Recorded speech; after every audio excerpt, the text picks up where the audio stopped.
ಆಗ್ಲಿ ಸರ್, ಮಾಧ್ಯಮದವರು ಬಹಳ ಜನ ಸುಮ್ಮನೆ fans ಇರ್ಬೇಕು, ಕಾಯ್ತಾ ಇದ್ದಾರೆ ನೀವು ಅವ್ರಿಗೋಸ್ಕರ. ಸುಮ್ಮನೆ ಇರ್ಬೇಕಮ್ಮ. ಮಾಧ್ಯಮದವರು ಸುಮ್ಮನೆ ಇರಬೇಕು. ಮಾಧ್ಯಮದವರು ಸುಮ್ಮನೆ ಇದ್ರೆ ದರ್ಶನ್ ಅವ್ರ ಬಿಡುಗಡೆ ಆಗೇ ಆಗುತ್ತೆ.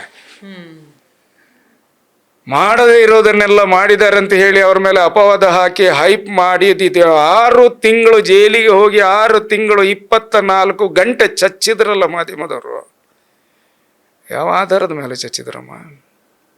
ಅವ್ರನ್ನ ಕೊಲೆಗಾರನಾಗಿ ಮಾಡಿ ಇಟ್ರಲ್ಲ, ಯಾವ ಆಧಾರದ ಮೇಲೆ ಕೊಲೆಗಾರನಾಗಿ ಮಾಡಿದ್ರು? ಏನು ಸಾಕ್ಷಿ ಇದೆ ಅಂತ ನೀವು ಕೇಳ್ಬೋದು. ನಿಮ್ಮ ಹತ್ರ ಕೊಲೆ ಮಾಡಿಲ್ಲ ಅನ್ನೋದಕ್ಕೆ ಏನು ಸಾಕ್ಷಿ ಇದೆ ಅಂತ ನೀವು ಕೇಳ್ಬೋದು. ಕೇಳಿದ್ದಾನೆ ಒಬ್ಬ ಫೇಸ್ಬುಕ್ಕಲ್ಲಿ ನನ್ನ ಹತ್ರ ಕೇಳಿದ್ದಾನೆ, ಕೊಲೆ ಮಾಡಿಲ್ಲ ಅನ್ನೋದಕ್ಕೆ ನಿಮ್ಮ ಹತ್ರ ಏನು ಸಾಕ್ಷಿ ಇದೆ ಅಂತ. ಅವರ ಮನುಷ್ಯತ್ವ ನನ್ನ ಹತ್ರ ಸಾಕ್ಷಿ ಇದೆ, ಅವರ ಮಾನವೀಯತೆ ನನ್ನ ಹತ್ರ ಸಾಕ್ಷಿ ಇದೆ, ಅವರ ಒಳ್ಳೆತನ ನನ್ನ ಹತ್ರ ಸಾಕ್ಷಿ ಇದೆ. ಒಬ್ಬ ರಂಗಭೂಮಿಯಿಂದ ಬಂದ ಕಲಾವಿದ ಯಾವತ್ತು ಕೊಲೆ ಮಾಡುವಂಥ ಯೋಚನೆ ಚಿಂತನೆ ಮಾಡೋದಕ್ಕೆ ಸಾಧ್ಯ ಇಲ್ಲ. ದರ್ಶನ್ ಅವರು ನೀನಾನ್ಸಮ್ನಿಂದ ಬಂದ ಹುಡುಗ, ಒಳ್ಳೆ ಗರಡಿಯಲ್ಲಿ ಒಳ್ಳೆ ಗರಡಿಯಲ್ಲಿ ಬೆಳೆದವನು, ತಂದೆ ಅದ್ಭುತವಾದಂಥ ಮನುಷ್ಯ. ಲೈಟ್ ಮನೆ ಆಗಿದ್ದವರು, ಕ್ಯಾಮರಾ ಅಸಿಸ್ಟೆಂಟ್ ಆಗಿದ್ದವರು, ಕಷ್ಟಪಟ್ಟು ಜೀವನವನ್ನ ನೋಡಿ ಹೌದು 4 ಹೆಸರು ಮಾಡಿದ್ದಾರೆ. 4 ಕಾಸು ಬಂದಾಗ ಎದೆ ಎತ್ತಿ ನಡೆದ್ರು, ಒಂಚೂರು ದುರಹಂಕಾರದ ಮಾತಾಡಿದ್ರು. ಏನು ತಪ್ಪೀಗ? ಬಾಕಿಯವರೆಲ್ಲ ಮಾಡ್ತಿಲ್ವಾ? ಆಗ ನಾನು ಹೇಳಿಲ್ವಾ? ಕ್ಯಾರವ್ಯಾನು, 4 ಜನ ಬಾಡಿ ಗಾರ್ಡು. ಹೌದು, ಕರೆಕ್ಟ್. ಆದರೆ ಇವ್ರೇನು ಮಾಡಿದ್ರು? ಕಷ್ಟದಲ್ಲಿದ್ದವರಿಗೆ ಸಹಾಯ ಮಾಡಿದ್ರು, ಒಂದಷ್ಟು ಪ್ರಾಣಿಗಳನ್ನು ಸಾಕಿದ್ರು, ಫಾರ್ಮ್ ಹೌಸ್ ಮಾಡಿದ್ರು, ಕುದುರೆ ಸಾಕಿದ್ರು. ಅವ್ರ ಮೇಲೆ ಅಷ್ಟೆಲ್ಲ ಅಪವಾದ ಹಾಕಿದ್ರಲ್ಲಮ್ಮ. ಅದಕ್ಕೇನಾದರೂ ಸಾಕ್ಷಿ ಇದೆಯಾ ಇವ್ರ ಹತ್ರ? ಅಪವಾದ ಹಾಕಿದವ್ರ ಹತ್ರ 7ನೇ ತಿಂಗಳು 2024ರಲ್ಲಿ ಯಾವುದೋ ಒಂದು ಸಿನಿಮಾದ ಮುಹೂರ್ತಕ್ಕೆ ಹೋಗಿದ್ದಾಗ ಅಲ್ಲಿ ನನ್ನ ಪತ್ರಕರ್ತ ಗೆಳೆಯ ಕೇಳಿದ್ರು ಅನ್ನೋ ಕಾರಣಕ್ಕಾಗಿ ನಾನು ದರ್ಶನ್ ಪರವಾಗಿ ಮಾತಾಡಿದ್ದನ್ನೇ ಇಟ್ಟುಕೊಂಡು 18 ತಿಂಗಳಿಂದ ಕೆಲಸ ಇಲ್ಲದ ಹಾಗೆ ಮಾಡಿದ್ದು ಯಾರಮ್ಮ? ಸೊ ಇದ್ರ ಬಗ್ಗೆ ಮಾತಾಡಿದ್ರಿಂದ ನಿಮ್ಗೆ ದರ್ಶನ್ ಅವರ ಪರವಾಗಿ ಒಂದು ಹೇಳ್ತೀನಮ್ಮ. 24 7ನೇ ತಿಂಗಳು ಅಲ್ಲಿವರೆಗೂ ನಾನು 5 ಸಿನಿಮಾದಲ್ಲಿ ಕಮಿಟ್ ಆಗಿದ್ದೆ. ದೊಡ್ಡ ದೊಡ್ಡ ಸಿನಿಮಾ ಯಾವುದು ಅಂತ ಹೇಳಿದ್ರೆ ಅವ್ರ ಮರ್ಯಾದೆ ಹೋಗುತ್ತೆ, ಬೇಡ ಪಾಪ ನಿರ್ಮಾಪಕರಿಗೆ ನನ್ನ ಕಾಸಾಗೋದಾದ್ರೆ ಆಗಲಿ. 5 ಸಿನಿಮಾ ಫಿಕ್ಸ್ ಆಗಿದ್ದೆ. ಅವತ್ತು ಬೆಳಿಗ್ಗೆ ಅದರ ಹಿಂದಿನ ದಿನ ನಾನು ದರ್ಶನ್ ಅವ್ರ ಪರವಾಗಿ ಮಾತಾಡುವ ಹಿಂದಿನ ದಿನ ಒಂದು ಸಿನಿಮಾ ಬುಕ್ ಆಗಿತ್ತು. 12 ದಿನ ಡೇಟ್ ಕೊಟ್ಟಿದ್ರು. ಸಿನಿಮಾದಲ್ಲಿ ಆ್ಯಕ್ಟ್ ಮಾಡಬೇಕು. ನನಗೆ ಅವರು ಉಚ್ಚಾರ ಮಾಡಿದ್ದನ್ನು ಹೇಳಿದ್ರೆ ಅವ್ರು ಯಾರು ಅಂತ ಗೊತ್ತಾಗ್ಬಿಡುತ್ತೆ, ಬೇಡ. ನಾನು ಇಂಟ್ರ್ಯೂ ಕೊಟ್ಟು ಬಂದೆ, ಮನೆಗೆ ಬಂದೆ. ಸಂಜೆ ಇದು ಟೆಲಿಕಾಸ್ಟ್ ಆಯಿತು. ಅವರು ಟೆಲಿಕಾಸ್ಟ್ ಮಾಡಿದ್ರು ಸಂಜೆ ಎಲ್ಲ ಅಂದ. ನಾನು ಇಂಟ್ರ್ಯೂ ಕೊಟ್ಟು ಅರ್ಧ ಗಂಟೆಯಲ್ಲಿ ಟೆಲಿಕಾಸ್ಟ್ ಮಾಡಿದ್ರು. ಅಷ್ಟು ಜನ, ಅದಾದ ನಂತರ ಅಷ್ಟು ಜನ, ನಾನು ಏನು ಫಿಕ್ಸ್ ಆಗಿತ್ತು ಯಾವ ಸಿನಿಮಾಗೆ ನಾನು ಆಯ್ಕೆ ಆಗಿದ್ದೆ, ಅಷ್ಟು ಜನ ನನಗೆ ಫೋನ್ ಮಾಡೋದನ್ನು ಬಿಟ್ಟರು. ನಾನು ಫೋನ್ ಮಾಡಿದ್ರೆ ರಿಸೀವ್ ಮಾಡ್ತಾ ಇಲ್ಲ. ಶೂಟಿಂಗ್ ಕಂಪ್ಲೀಟ್ ಆಯಿತು. ಆಮೇಲೆ ಇಲ್ಲಿ ದರ್ಶನ್ ಅವ್ರ ಪರವಾಗಿ ಮಾತಾಡುವ ಹಿಂದಿನ ದಿನ ನನಗೊಂದು ಕಾಲ್ ಬಂತು ಅಂತ ಹೇಳಿದಲ್ಲ, ಅಲ್ಲಿಗೆ ನನ್ನೊಬ್ಬ ಶಿಷ್ಯ ಹೋದ. ಅವನು ಕೇಳ್ದ, ಗುರುಗಳಿಲ್ವಾ ಅಂತ, ಮಠ ಗುರುಗಳಿಲ್ವ ಅಂತ. ಇಲ್ಲ ರೀ, ಅವರು ದರ್ಶನ್ ಅವ್ರ ಪರವಾಗಿ ಮಾತಾಡ್ಬಿಟ್ಟು ಅವ್ರ ಹೆಸರು ಕೆಟ್ಟೋಗಿದೆ ಇಂಡಸ್ಟ್ರಿಯಲ್ಲಿ. ಸರ್, ದರ್ಶನ್ ಪರವಾಗಿ ಮಾತಾಡಿದ್ರೆ ಹೆಸರು ಹೇಗೆ ಕೆಡುತ್ತೆ? ಅವರಿಂದ ಉಪಕಾರ ಪಡ್ಕೊಂಡಿರೋ ಸಾವಿರಾರು ಜನ, ಲಕ್ಷಾಂತರ ಮಂದಿ ಇದ್ದಾರೆ, ಯಾರು ಮಾತಾಡಲ್ಲ. ನಾನು ಮಾತಾಡಿದೆ, ನನಗೆ ಅಭಿಮಾನ ಇದೆ ಆ ಮನುಷ್ಯನ ಮೇಲೆ. ಅವ್ರು ಮಾಡಿರೋ ಒಳ್ಳೆ ಕೆಲಸದ ಬಗ್ಗೆ ನನಗೆ ಗೊತ್ತಿದೆ. ಏನೋ ಬಾಯಿ ತಪ್ಪಿ 4 ವಲ್ಗರ್ ಮಾತು ಹೇಳಿರ್ಬೋದು, ಕೆಟ್ಟ ಮಾತಾಡಿರ್ಬೋದು. ಪ್ರತಿಯೊಬ್ಬ ಮನುಷ್ಯನಲ್ಲೂ ತಪ್ಪು ಬಂದೇ ಬರುತ್ತೆ. ಆ ಥರ ತಪ್ಪು ಅವ್ರು ಕೊಲೆ ಮಾಡಿದಾರಂತೆ ಹೇಗೆ ಹೇಳ್ತಾರೆ? ಯಾರೋ ಆರೋಪಿಗಳನ್ನು ಹಿಡ್ಕೊಂಬಂದು ಅವ್ರ ಹತ್ರ ಸಾಕ್ಷಿ ಹೇಳಿಸಿದ ತಕ್ಷಣ ನಿಲ್ಲುತ್ತಾ ಕೇಸು? ಭಾರತಕ್ಕೆ ಒಂದು ಸಂವಿಧಾನ ಇದೆ ಅಮ್ಮ, ಅದಕ್ಕೊಂದು ನ್ಯಾಯಾಲಯ ಇದೆ, ಒಂದು ನ್ಯಾಯ ಇದೆ. ಅಲ್ಲಿ ಮೇಲೆ ಕೂತಿರುವಂಥ ದೊಡ್ಡ ದೊಡ್ಡ ಜಡ್ಜಿಗಳಿದ್ದಾರಮ್ಮ, ಅವರಿಗೆ ಮನವರಿಕೆ ಆಗಬೇಕು ಇವರು ಕೊಲೆ ಮಾಡಿದ್ದು ಅಂತ.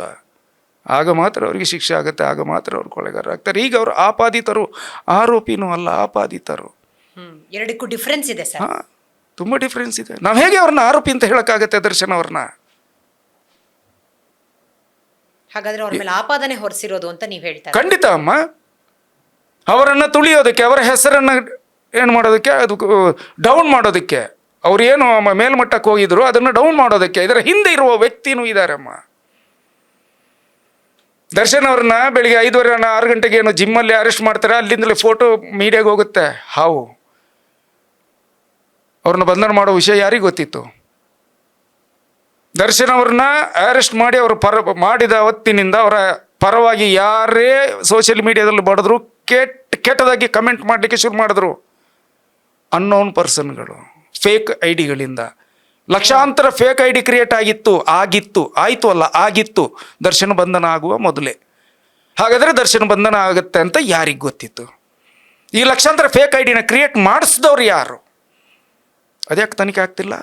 ಅದನ್ನ ಯಾಕೆ ಯಾರು ನೋಡ್ತಿಲ್ಲ? ಈಗ ನೋಡಿ ಇಲ್ಲಿ, ಈಗ ನೀವು ಇದನ್ನು ಟೆಲಿಕಾಸ್ಟ್ ಮಾಡ್ತಿದ್ದಾಗ ಅಲ್ಲಿ ಬರೋ ಕಮೆಂಟ್ ನೋಡಿ, ಮುಗ್ದಕ್ಕೊಂದು ಗಡ್ಡ ಮಾತ್ರ ಬಿಳಿಯಾಗಿದೆ, ಬುದ್ಧಿ ಬೆಳೆದಿಲ್ಲ, ಸಾಯೋ ಟೈಮ್ ಹತ್ರ ಬಂತು, ಅದಕ್ಕೆ ಹಿಂಗೆಲ್ಲ ಮಾತಾಡ್ತಿದ್ದಾನೆ, ದರ್ಶನ ಏನು ಅಂತ ನಮಗೆ ಗೊತ್ತು ಅಂತ ಅವ್ರು ಬರೀತಾರೆ. ನೀನು ಕೆಲಸ ಇಲ್ಲಿದ್ರೆ ಎಲ್ಲ ಹೋಗು, ಏನು ಮೆಟ್ರೋ ರೈಲಡಿಗೆ ಮಲ್ಕೋ, ಆಮೇಲೆ ಹೋಗ್ಬಿಡ್ತೀಯ, ನೀನು ಯಾಕೆ ಸುಸೈಡ್ ಮಾಡೋಕ್ಕೆ ಹೋಗದೆ, ಸುಸೈಡ್ ಮಾಡೋ ಮನಸ್ಸು ನಿನ್ಗೆ ಯಾಕೆ ಬಂತು, ಈ ಥರ ಎಲ್ಲ ಕಮೆಂಟ್ ಮಾಡ್ತಾರೆ. ಫೇಕ್ ಐಡಿಗಳಿಂದಾನೆ, ಫೇಕ್ ಐಡಿಗಳಿಂದ. ಫೇಕ್ ಐಡಿನೂ ಇರುತ್ತೆ, ಫೇಕ್ ಜಿಮೇಲು ಇರುತ್ತೆ. ದರ್ಶನ್ ಅವ್ರು ಅರೆಸ್ಟ್ ಆದ ತಕ್ಷಣ ನಾನು ಅವ್ರ ಪರವಾಗಿ ಬರೆದೆ, ನಂಗೆ ಗೊತ್ತಿಲ್ಲ ಏನು ಎತ್ತಂತಲೇ ಗೊತ್ತಿಲ್ಲ. ನೂರಾರು ಕಮೆಂಟ್ಗಳು ಬಂತು. ಯಾವನೊಬ್ಬ ದುಬೈಯಿಂದ ಕಮೆಂಟ್ ಮಾಡ್ತಿದ್ದಾನೆ, ಅವ್ನು ನೋಡಿದ್ರೆ ದುಬೈಲಿ ಇಲ್ಲ. ಹೇಗೆ ಕ್ರಿಯೇಟ್ ಆಯಿತು ಈ ಫೇಕ್ ಐಡಿ, ಹೇಗೆ ಕ್ರಿಯೇಟ್ ಆಯಿತು ದುಬೈ ಅಡ್ರೆಸ್ಸಲ್ಲಿ? ಅದು ನಡೆಯುತ್ತೆ. ನನ್ನ ಪೂರ್ವಾಶ್ರಮದ ಕಾಂಟ್ಯಾಕ್ಟ್ ಇಟ್ಕೊಂಡು ಅವನು ಹುಡುಕಿಸಿದ್ದೆ ದುಬೈಯಲ್ಲಿ, ಅವನು ಇಲ್ಲ ಅಲ್ಲಿ ಅಡ್ರೆಸ್ಸಲ್ಲಿ. ಆ ಥರನೂ ನಡೆಯುತ್ತಾ? ಹಾಂ, ಕೇರಳ, ತಮಿಳುನಾಡು, ಆಂಧ್ರ, ಉತ್ತರ ಭಾರತ ಎಲ್ಲ ಕಡೆಯಿಂದಲೂ ಫೇಕ್ ಐ ಡಿ ಕ್ರಿಯೇಟ್ ಆಗಿದೆ. ಅದನ್ನ ಯಾರಾದರೂ ಪರೀಕ್ಷೆ ಮಾಡಿದ್ರೆ, ಯಾರು ಚೆಕ್ ಮಾಡಿದ್ರೆ ಯಾಕಾಯಿತು ಫೇಕ್ ಐ ಡಿ ಅಂತ? ದರ್ಶನ್ ಕೊಲೆಗಾರ ಯಾವನು ನೋಡಲಿಲ್ಲ, ಯಾವನು ಫೋಟೋ ತೆಗ್ದಿಲ್ಲ. ಅದು ಹೇಗೆ ಕೊಲೆಗಾರ ಅಂತ ತೀರ್ಮಾನ ಮಾಡೋಕ್ಕಾಗತ್ತೆ? ನ್ಯಾಯಾಲಯ ಇಲ್ವಾ ಇಲ್ಲಿ? ನ್ಯಾಯಾಧೀಶರಿಲ್ವಾ? ಅವರೇ ಪರಿಶೀಲನೆ ಮಾಡ್ತಾರೆ. ಅವ್ರು ಪರಿಶೀಲನೆ ಮಾಡ್ತಾರಲ್ಲ. ನಮ್ಮ ಪೊಲೀಸ್ ಡಿಪಾರ್ಟ್ಮೆಂಟ್ ಇಲ್ವಾ? ಅದಕ್ಕೆ ಬೇಕಾದ ಮಾಹಿತಿ, ಅದಕ್ಕೆ ಬೇಕಾದ ದಾಖಲೆಗಳನ್ನು ಅವರು ಸಂಗ್ರಹಿಸಿ ಕೋರ್ಟಿಗೆ ಪ್ರೊಡ್ಯೂಸ್ ಮಾಡ್ತಾರೆ. ನ್ಯಾಯಾಧೀಶರು ಅದನ್ನು ಪರಿಶೀಲನೆ ಮಾಡ್ತಾರೆ, ಆಮೇಲೆ ತಾನೇ ಡಿಸೈಡ್ ಆಗೋದು. ಈಗಲೇ ನಾವು ತಕ ಕುಣಿದ್ರೆ ದರ್ಶನ್ ಕೊಲೆಗಾರ ಅಂದ್ರೆ, ಸರ್ ಅವ್ರು ಕೊಲೆಗಾರ ಅಲ್ಲ ಸರ್, ಆಪಾದಿತ, ಆರೋಪಿನೂ ಅಲ್ಲ, ಆಪಾದಿತ. ಜೈಲಿಗೆ ಹೋದ ಎಲ್ರಿಗೂ ಸ್ಪೆಷಲ್ ಟ್ರೀಟ್ಮೆಂಟ್ ಇರುತ್ತೆ, ಯಾಕೆ ಇವ್ರಿಗಿಲ್ಲ? ಯಾರು ಹೇಳಿದ್ದು ಅವರಿಗೆ ಟ್ರೀಟ್ಮೆಂಟ್ ಕೊಡೋದು ಬೇಡ ಆ ಥರ ಎಲ್ಲ? ಅವ್ರನ್ನ ಹೀಗೇ ನೋಡಬೇಕು. ಬಟ್ ಅದು ಮಾತುಗಳು ಬಂತಲ್ಲ ಸರ್, ಅವ್ರಿಗೆ ಸ್ಪೆಷಲ್ ಟ್ರೀಟ್ಮೆಂಟ್ ಕೊಡ್ತಾ ಇದ್ದಾರೆ ಅಂತ ಹೇಳಿ, ಕೊಡ್ತಾ ಇಲ್ಲ. ಆಪಾದನೆ ಒಂದು ಮಾಡಿ. ಟೀ ಕುಡಿದಿದ್ದನ್ನೇ ಹೈಲೈಟ್ ಮಾಡಿದ್ರಲ್ಲ. ಹಂಗಾದ್ರೆ ಜೈಲೊಳಗೆ ಕ್ಯಾಂಟೀನ್ ಇಲ್ವಾ? ಅಲ್ಲಿ ಟೀ ತರಿಸಿ ಕುಡಿಯೋಕ್ಕಾಗಲ್ವಾ? ಅಲ್ಲಿ ಚೇರ್ ಇಲ್ವಾ? ಚೇರಲ್ಲಿ ಕೂತ್ಕೊಳ್ಳೋಕ್ಕಾಗಲ್ವಾ? ಮತ್ತೆ ಕ್ಯಾಂಟೀನ್, ಇದು ಜೈಲೊಳಗೆ ಕ್ಯಾಂಟೀನ್ ಇಟ್ಟಿದ್ದೀರಾ? ದರ್ಶನ ಕುಡಿದಿದ್ದು ಮಾತ್ರ ಅಪರಾಧ, ಬೇರೆ ಯಾರು ಕುಡಿದ್ರಿ ಏನು ತೊಂದರೆ ಇಲ್ಲ. ಕೇಳ್ತಿರೋದಂದೆ ಅವರು ಕೊಲೆಗಾರ ಅಂತ ಹೇಗೆ ಹೇಳ್ತೀರಾ? ಎಷ್ಟು ಜನರಿಗೆ ಹೆಲ್ಪ್ ಮಾಡಿದ್ದಾರೆ, ಎಷ್ಟು ಜನರ ಹಸಿವನ್ನು ನೀಗಿಸಿದ್ದಾರೆ. ಯಾವನೊಬ್ಬ ಕಮೆಂಟ್, ಮೊನ್ನೆ ನಾನು ಅದು ಬೇರೆ ಚಾನಲಲ್ಲಿ ಮಾತಾಡಿದೆ, ಯಾವನೊಬ್ಬ ಕಮೆಂಟ್ ಮಾಡಿದ್ದ, 10 ಲಕ್ಷ ಫಿಕ್ಸ್ ಇವರಿಗೆ, ಇವನಿಗೆ 10 ಲಕ್ಷ ಫಿಕ್ಸ್ ಅಂತ. ನಾನು ಯಾವುದೋ ದುಡ್ಡು ಏನಕ್ಕಂತೆ? ಅದು ದರ್ಶನ್ ಜೈಲಿಂದ ಬಂದ ಮೇಲೆ ನನಗೆ 10 ಲಕ್ಷ ಕೊಡ್ತಾರಂತೆ. ಅವನು ಕಮೆಂಟ್ ಆಗಿದೆ, ಇಲ್ಲಿ ಇದೆ, ಅಲ್ಲಿ ಕಮೆಂಟ್ ಇದೆ. ಅದಕ್ಕೆ ನೀವೇನು ಉತ್ತರ ಕೊಟ್ರಿ ಸರ್? ಇಲ್ಲಿ ನಾನು ಉತ್ತರ ಕೊಡಕ್ಕೆ ಹೋಗಲ್ಲ, ಅವನು ಫೇಕ್ ಅಂತ ನನಗೆ ಗೊತ್ತಿದೆಯಲ್ವ. ಫೇಕ್ ಹತ್ರ ನಾನೇನು ಗುದ್ದಾಡೋದು? ಹಂದಿ ಥರದವರು, ಕೆಸರಲ್ಲಿ ಹೊರಲಾಡುವ ಹಂದಿ ಥರದವರು ಈ ಫೇಕ್ ಐಡಿ ಅವರು. ಅವ್ರೊಂದ್ಸಲ ಮುಖ ಹಿಂಗಂದ್ರೆ ಕೆಸರೆಲ್ಲ ನನ್ನ ಮುಖಕ್ಕೆ ಸಿಡಿಯಲ್ವಾ? ಕೆಸರಿಂದ ಎದ್ದು ಬರೋವರೆಗೆ ನಾವು ಸುಮ್ಮನೆ ಇರೋಣ. ನಾನು ಅದಕ್ಕೇನಾದರೂ ಹೊಡೆಯೋಕ್ಕೆ ಹೋದರೆ ಅಥವಾ ಕಲ್ಲೆ ಸಿಗೋದು ಹಿಂಗೆ ಅನ್ನತ್ತೆ, ಅದ್ರ ಕೆಸರು ನನ್ನ ಮುಖಕ್ಕೆ ಸಿಡಿಯಲ್ವಾ? ಅವ್ನು 10 ಲಕ್ಷ 20 ಲಕ್ಷ ಬರ್ಕೊಳ್ಳಿ. ದರ್ಶನ ಏನು ಅಂತ ನನಗೆ ಗೊತ್ತಿದೆಮ್ಮ, ದರ್ಶನ ಎಂಥವ್ರು ಅಂತಲೂ ಗೊತ್ತಿದೆ, ತಿಳ್ಕೊಂಡಿದ್ದೆ. ಅವ್ರು ಬೈಯೋದು, ಅವ್ರು ಬೈದಿದ್ದು ಹೌದು, ಅದೇನೋ ಒಂದು ಆಡಿಯೋ ವೈರಲ್ ಆಯ್ತಲ್ಲ, ಹೌದು, ಅವರು ಹೇಳಿದ್ದು ಹೌದು. ಯಾವ ಸಂದರ್ಭದಲ್ಲಿ ಹೇಳಿದ್ರು, ಅವರ ಮನಸ್ಥಿತಿ ಆಗ ಹೇಗಿತ್ತು, ಅವ್ರ ಧ್ವನಿಯಲ್ಲೇ ಗೊತ್ತಾಗುತ್ತೆ ಅವ್ರು ಯಾವ ಸಂದರ್ಭದಲ್ಲಿ ಹೇಳಿದ್ರು ಅಂತ. ಅದನ್ನು ಅರ್ಥ ಮಾಡ್ಕೊಳ್ಳೋಕ್ಕಾಗಲ್ವ ನಮ್ಮ ಪತ್ರಕರ್ತರಿಗೆ? ಏನು ಪತ್ರಿಕಾ ಧರ್ಮನ ಉಳಿಸ್ಕೊಂಡಿದ್ದಾರೆ. ನಮ್ಮ ಕೋರ ಅಂತ ಒಂದು ಸಿನಿಮಾ ರಿಲೀಸಿಗೆ ಹತ್ರ ಬಂತಮ್ಮ. ನಾನೊಬ್ಬರಿಗೆ ಕೇಳೋಳಿದ್ದೆ ಅದ್ರ ಸಿನಿಮಾ ಬಗ್ಗೆ ಹೆಂಗೆ ಅಂತ. ಇದು ಪತ್ರಕರ್ತರಿಗೆ ಇದಕ್ಕೆ ಸಂಬಂಧ ಇದೆ, ಅದಕ್ಕಾಗಿ ನಾನು ಹೇಳ್ತಾ ಇದ್ದೀನಿ. ಅದ್ಭುತವಾದ ಒಂದು ಪಾತ್ರ ಮಾಡಿದ್ದೆ ಅದರಲ್ಲಿ ನಾನು. ಸಿನಿಮಾ ರಿಲೀಸ್ ಆಗುವ ಮೊದಲು ಒಂದಷ್ಟು ಪತ್ರಿಕೆಯಲ್ಲಿ ಬರ್ಬೋದಾ ಅಂತ ನಾನು ಪತ್ರಕರ್ತ ಆಗಿರೋದ್ರಿಂದ ನಮಗೆ ಮೊದಲು ದುಡ್ಡು ತಗೊಂಡು ಗೊತ್ತಿಲ್ಲ, ನಮಗೆ ಮಾಹಿತಿ ಬೇಕಿತ್ತು. ಎಲ್ಲಿಂದಾದರೂ ಹೆಕ್ಕಿ ತೆಗಿತಿದ್ದೆ. ಇಲ್ಲ ಹೆಕ್ಕಿ ತೆಗೆದೇ ಇದ್ರೆ ನಾನು ಹೆಣದ ಹತ್ರ ಕೂತ್ಕೊಳ್ಳೋ ಅವಶ್ಯಕತೆನೇ ಇರಲಿಲ್ಲಲ್ಲ ನಾನು ಪತ್ರಕರ್ತ ಆಗಿದ್ದಾಗ. ಹಾಗೆ ನಾನು ಒಂದಿಬ್ಬರನ್ನ ಕಾಂಟ್ಯಾಕ್ಟ್ ಮಾಡಿದೆ, ಅವರು ಬರೀಲಿಲ್ಲ.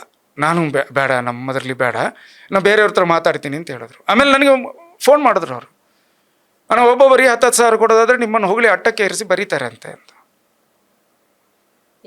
ಇಲ್ಲಿ ಮೆಟ್ರೋ ರೈಲಲ್ಲಿ ಹೋಗ್ಲಿಕ್ಕೆ ನನ್ನ ಹತ್ರ ಕಾಸಿಲ್ಲ. ನಾನು ಒಬ್ಬೊಬ್ಬ ಪತ್ರಕರ್ತರಿಗೆ 10,000 ಸಾವಿರ ಎಲ್ಲಿಂದ ಕೊಡ್ಲಿ ಅಮ್ಮ? ಕೊಟ್ಟಿದ್ದಿದ್ರೆ ಬರೀತಿದ್ರು. ಕೋರದಲ್ಲಿ ನಾನು ಮಾಡಿದ ಪಾತ್ರಕ್ಕೋಸ್ಕರ ಬರೀತಿದ್ರು. ಈ ನೈತಿಕತೆ ಇಲ್ಲದೆ ಇರುವಂಥವರು ಆ ದರ್ಶನ್ ಪರವಾಗಿ ದರ್ಶನ್ ಬಗ್ಗೆ ಮಾತಾಡ್ತಿದ್ದಾರಲ್ಲ, ಏನು ನೈತಿಕತೆ ಇದೆ ಇವರಿಗೆ? ಅಂದರೆ ಇವ್ರಿಗೆ ಯಾರಾದರೂ ದುಡ್ಡು ಕೊಟ್ಟಿರ್ತಾರಲ್ವ, 24 ಗಂಟೆ ಇಂಟು 6 ತಿಂಗಳು ದರ್ಶನ್ ಬಗ್ಗೆನೇ ಮಾತಾಡಲಿಕ್ಕೆ ಯಾರಾದರೂ ಚಿತಾವಣೆ ಮಾಡಿದಾರಮ್ಮ, ಅಥವಾ ಯಾರಾದರೂ ಏನಾದರೂ ಕೊಟ್ಟಿದ್ದಾರ? ಲಕ್ಷಾಂತರ ಫೇಕ್ ಐ ಡಿ ಕ್ರಿಯೇಟ್ ಮಾಡಿಸಿರುವಂಥ ವ್ಯಕ್ತಿ ದರ್ಶನ್ ವಿರುದ್ಧ ನ್ಯೂಸ್ ಮಾಡಲಿಕ್ಕೆ ದುಡ್ಡು ಕೊಟ್ಟಿರಲ್ಲ ಅಂತ ಹೆಂಗೆ ಹೇಳೋಕ್ಕಾಗತ್ತೆಮ್ಮ? ಸೊ ಆದಷ್ಟು ಬೇಗ ಬರ್ತಾರೆ ಹಾಗಾದ್ರೆ ದರ್ಶನ್ ಅವರು. ಬರಲೇಬೇಕು, ಫ್ಯಾನ್ಸ್ ಕಾಯ್ತಾ ಇದ್ದಾರೆ, ಅವ್ರು ಇನ್ನಷ್ಟು ಸಿನಿಮಾಗಳು ಕೊಡ್ಲಿ ಅಂತ ಕೇಳ್ತೀವಿ. ಖಂಡಿತಮ್ಮ. ಅವರು ಇಲ್ಲಿದ್ದಿದ್ರೆ ಚಿತ್ರರಂಗ ಈ ಥರ ಆಗ್ತಿರ್ಲಿಲ್ಲ. ನಾನು ಅವ್ರ ಸಿನಿಮಾದಲ್ಲಿ ಮಾಡಿಲ್ಲ, ಮುಂದೆ ಮಾಡ್ತೀನಿ ಇಲ್ವೋ ನನಗೆ ಗೊತ್ತಿಲ್ಲಮ್ಮ. ನಾನು ಅವರನ್ನು ಒಬ್ಬ ಕನ್ನಡದ ಕಲಾವಿದನಾಗಿ, ಅಪ್ಪಟ ಕನ್ನಡಿಗ ಕಲಾವಿದನಾಗಿ ನಾನು ಬೆಂಬಲಿಸ್ತಿದ್ದೀನಿ. ಕನ್ನಡದಲ್ಲಿ ಅಭಿನಯಿಸುವ ಯಾರಿಗೇ ಆದರೂ, ನಟ ಇರಲಿ ನಟಿ ಇರಲಿ, ಯಾರನ್ನೇ ಆದರೂ ನಾನು ಬೆಂಬಲಿಸ್ತೇನೆ. ನಾನು ಎಂತ ದೊಡ್ಡ ಏನು ಅನ್ಲಮ್ಮ, ನಾನು ಎಂಥ ನಟನ ದೊಡ್ಡ ಕನ್ನಡ ಬೆಳಿಬೇಕು, ಕನ್ನಡ ಚಿತ್ರರಂಗ ಬೆಳಿಬೇಕು, ಕನ್ನಡದ ಕಲಾವಿದರು ಬೆಳಿಬೇಕು ಅಷ್ಟೇ. ಹಾಗಾಗಿ ನಾನು ಎಲ್ಲ ಕನ್ನಡದ ಕಲಾವಿದರಿಗೂ ಸಪೋರ್ಟ್ ಮಾಡ್ತೀನಿ. ಅದೇ ರೀತಿ ದರ್ಶನ್ ಅವ್ರಿಗೂ ಸಪೋರ್ಟ್ ಮಾಡ್ತಿದ್ದೀನಿ ಅಮ್ಮ. ಅವ್ರು ಬರಬೇಕು, ಹೊರಗೆ ಬರ್ತಾರೆ.